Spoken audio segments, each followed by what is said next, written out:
50 दिन की आप बात कर लीजिए कि हमारी पहली 100 डेथ्स हुई थी कोविड-19 की। अब सूरत हाल ये है कि पिछले 24 घंटों में हम इस नंबर के करीब हैं। हर 15 मिनट के बाद एक कीमती जान जाया हो रही है कोविड-19 से। अगर इस वक्त भी हम सिर्फ खतरे की घंटी बजाते रहे और उसके लिए हमने इकदाम क्या करने, उसके लिए क्लियर रूट आपको देना पड़ेगा। अब हम घर में रहे तो मसला, दूसरी तरफ आप उसको कह दें कि नहीं मईशत के लिए आप बाहर निकल।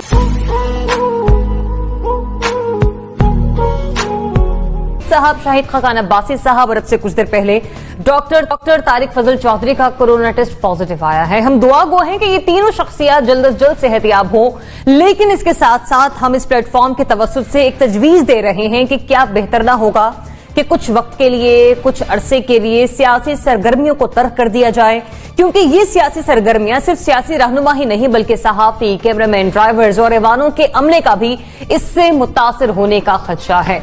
जबकि प्राइम मिनिस्टर इमरान खान आज एक बार फिर कौम से मुखातिब हुए और उन्होंने आवाम से एहतियात की अपील करते हुए कहा कि जुलाई या अगस्त में कोरोना केसेस उरूज पर होंगे। लेकिन हमारा सवाल यह है कि जरूरी इकदाम के बजाय सिर्फ खतरे की घंटी बजा देना ही काफी है, क्योंकि प्राइम मिनिस्टर इससे पहले भी कई बार अलार्मिंग सिचुएशन के हवाले से आवाम को आगाह कर चुके हैं। क्योंकि वबा इस कदर तेजी से फैल रही है कि फ्रंट फुट पर अपनी जिम्मेदारियों को सरअंजाम देने वाले हमारे डॉक्टर्स, पैरामेडिक्स, नर्सेस और दीगर रजाकार अमला भी इससे महफूज नहीं रहा। डॉक्टर जफर मिर्जा का बताना है कि हमारा 3% सेहत का अमला इस वायरस का शिकार हो चुका है, जबकि YDA और PMA हमें बार बार मुतनब्बे कर चुके हैं कि आने वाले दिनों में अस्पतालों में जगह कम पड़ जाएगी और हमें सड़कों पर ही इलाज करना होगा, जिससे सेहत का निजाम बुरी तरह से कोलैप्स होने का खदशा। जैसे कि मैंने आगाज में भी कहा कि ये सिर्फ सियासी सरगर्मियां सियासी रहनुमाओं तक ही महदूद नहीं है, इससे इर्द गिर्द बहुत से लोग मुतासिर होने का खदशा है। तो ये बेहतर होगा कि आने वाले दिनों में कुछ वक्त के लिए हम इन पॉलिटिकल एक्टिविटीज को जरा बंद कर दें। जनरल साहब, आप क्या कहते हैं, होनी चाहिए ये सियासी सरगर्मियां बंद कुछ वक्त के लिए, कुछ अरसे के लिए? बिस्मिल्लाहिर्रहमानिर्रहीम। देखिए, हर चीज में बिल्कुल 100% तो किसी चीज को भी आप मुअत्तल कर दें तो आपकी लाइफ जरूर का शिकार हो जाएगी। आफ्टर ऑल रियासत का काम चलना है, लेकिन यह है कि गैर जरूरी सरगर्मियां तो आप कम कर सकते हैं। शेख साहब का मसला था कि वो हर रोज एक प्रेस कॉन्फ्रेंस कर देते थे, उनके सामने 26 माइक पड़े हुए, खुदा जाने किस किस ने मुंह लगाया हुआ था उस माइक को, और इनके पास जब पहुंचा है तो कितना इन्फेक्टेड था अल्लाह बेहतर जानता है। लेकिन क्या ये जरूरी है कि शेख साहब रोज एक प्रेस कॉन्फ्रेंस करें? और फिर ये जो जहाज शुरू किया हुआ था हमारे शाहिद खान अब्बासी साहब ने, अभी ये शहबाज शरीफ वाला केस लेके ही, और भाई आप बैठे आराम से अपनी ऑब्जर्व करें, सारे एहतियाती तदाबीर रखें, और स्टेटमेंट अगर देनी है तो लिख के वहां से भी अपने ऑफिस से, घर से कहीं से दे दें। मसला ये है कि हमने अपने जोश में कोई कमी नहीं की। कोरोना बढ़ रहा है, लेकिन वो उसी तरह जैसे एक आप कह लीजिए कि गैर यकीनी सी सूरत के आप समझते हैं कि नहीं मुझे नहीं पकड़ेगा कोरोना, लिहाजा आप लगे रहे उस काम पे।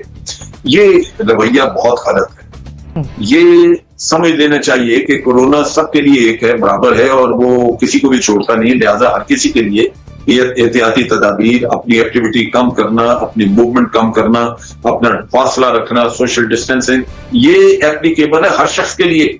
इससे सियासतदान बरी जिम्मा नहीं है या लीडर को बरी जिम्मा नहीं है। तो वो क्यों इस तरह हमें हर वक्त करते थे और बयानबाजियां करते नजर आते हैं, जो कि गैर जरूरी।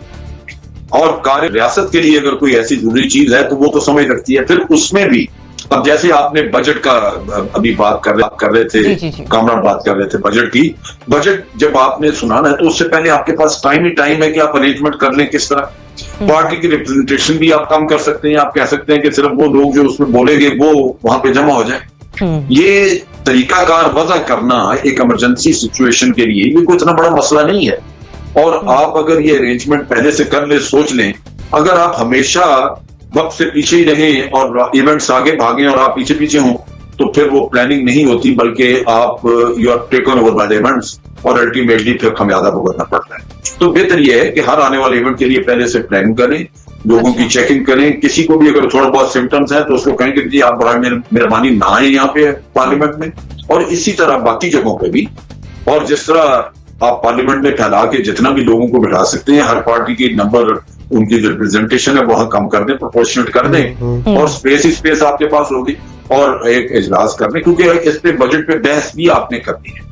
ये नहीं है कि बजट एक आपने नेशनल हुकअप पे आके प्रेजेंट कर दें और खत्म हो गई बात। नहीं, इस पे तो बहस होनी चाहिए ना कि बजट जो है वो गवर्नमेंट को कन्फ्रंट करना चाहिए कि ये चीजें आप बेहतर कर सकते थे, इसको करना है। लिहाजा उनके इकोनॉमिस्ट वगैरह जो है वो इजलास में मौजूद होने चाहिए। हर पार्टी के लोग जो इकोनॉमी को बेहतर समझते हैं वो मौजूद होने चाहिए, लेकिन इनके लिए हर किसी को वहां पे शामिल करना जरूरी नहीं होगा। लिहाजा ऐसे अरेंजमेंट पहले से कर लें और पॉलिटिकल एक्टिविटी बेयर मिनिमम वही रखी जाए जो रियासत का काम चलाने के लिए जरूरी है। ठीक है, ये जो पॉलिटिकल एक्टिविटीज हैं इनका कम होना या एक तरीके से बंद हो जाना बेहतर होगा आने वाले वक्त के लिए?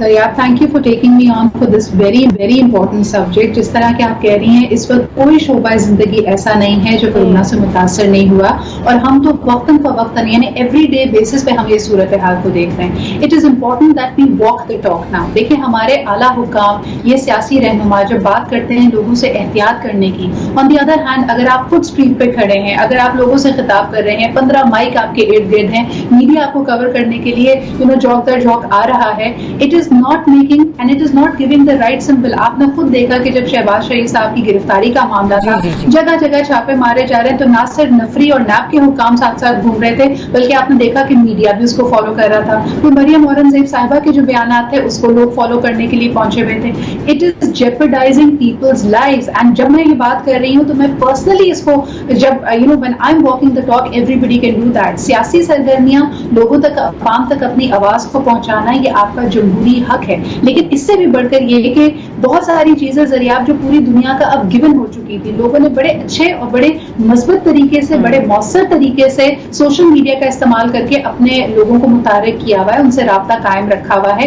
हम क्यों समझते हैं कि हमें पर्सनली हलकों में जाने की जरूरत है, लोगों से बाज़ाब्ता मिलने की जरूरत है? मुझे तो इस बात पे भी हैरत हुई थी कि प्लेन क्रैश के बाद कुछ सियासी जमातों की ये तवक्को भी थी कि प्राइम मिनिस्टर इमरान खान साहब को साइड पे आके लोगों से मिलना पड़ेगा।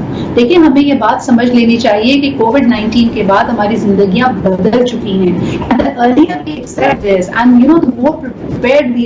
सिर्फ ये कह देना कि जी अभी हमारी पीक आने वाली है, चीजें बड़ी खराब हैं, लेकिन ऑन दी अदर हैंड हमारे सियासी रहनुमाओं को ना हम मास्क पहनता हुआ देखते हैं, ना वो समाजी दूरी इख्तियार करते हैं। उनकी एक्सपेक्टेशन यही है कि वो अगर कॉल दें प्रेसर की तो 20 से 25 जर्नलिस्ट उनको कवर करने पहुंचेगी। बिल्कुल अनरियलिस्टिक है and there needs to be a stop to it.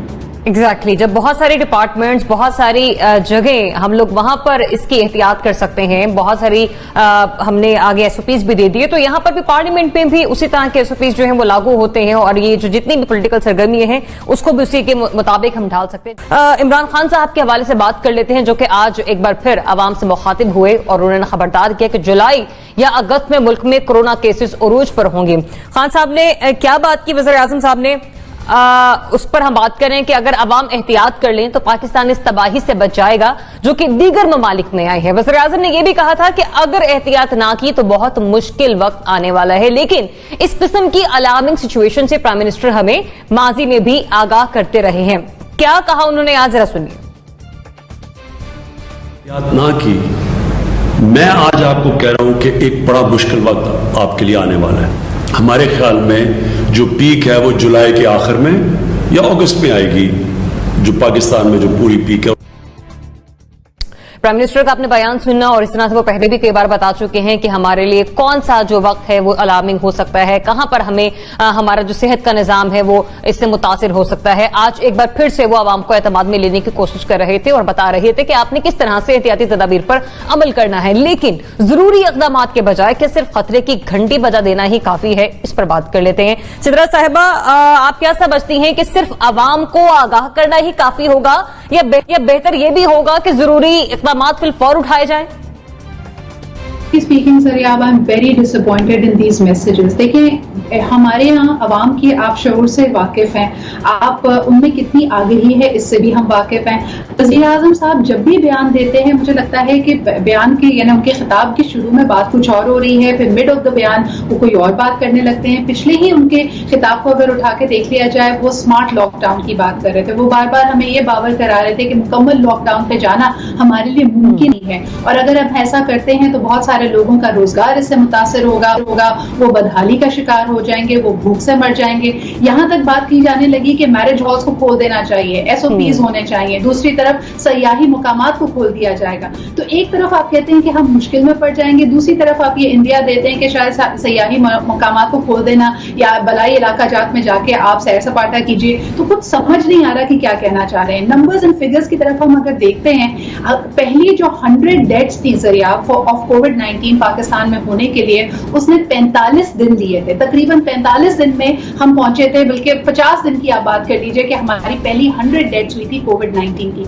अब सूरत हाल ये है कि पिछले 24 घंटों में हम इस नंबर के करीब हैं। हर 15 मिनट के बाद एक कीमती जान जाया हो रही है कोविड-19 से। अगर इस वक्त भी हम सिर्फ खतरे की घंटी बजाते रहे और उसके लिए हमने इकदाम क्या करने, उसके लिए क्लियर रूट आपको देना पड़ेगा। अब हम घर में रहे तो मसला, दूसरी तरफ आप उसको कह दें कि नहीं मईशत के लिए आप बाहर निकल जाएं, तो कौन से वो लोग हैं? या तो हम इसको तबकाती फिरकों में हम बांट रहे हैं, हम कह रहे हैं फलाने शख्स की जान ज्यादा कीमती है क्योंकि वो उसके पास वसाइल मौजूद है, रिसोर्सेज मौजूद है, वो घर पे रहे।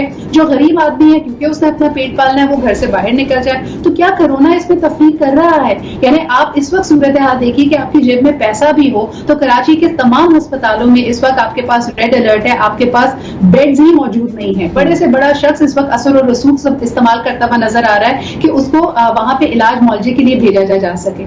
सिर्फ खतरे की घंटी बजा देना मेरे ख्याल में इस वक्त एक बहुत ही गैर जिम्मेदारी का सबूत है। हमें ठोस कदम उठाने पड़ेंगे। जिस तरह अभी आपने पार्लियामेंट का जिक्र किया, आप कनाडा की मिसाल देखिए, वहां पे फुटपाथ्स को ब्रॉडन किया जा रहा है, आइस को चौड़ा किया जा रहा है कि अगर हमने इसके साथ रहना भी है तो हम समाजी दूरी को इख्तियार करते हुए अपने रोजमर्रा के काम कैसे करेंगे।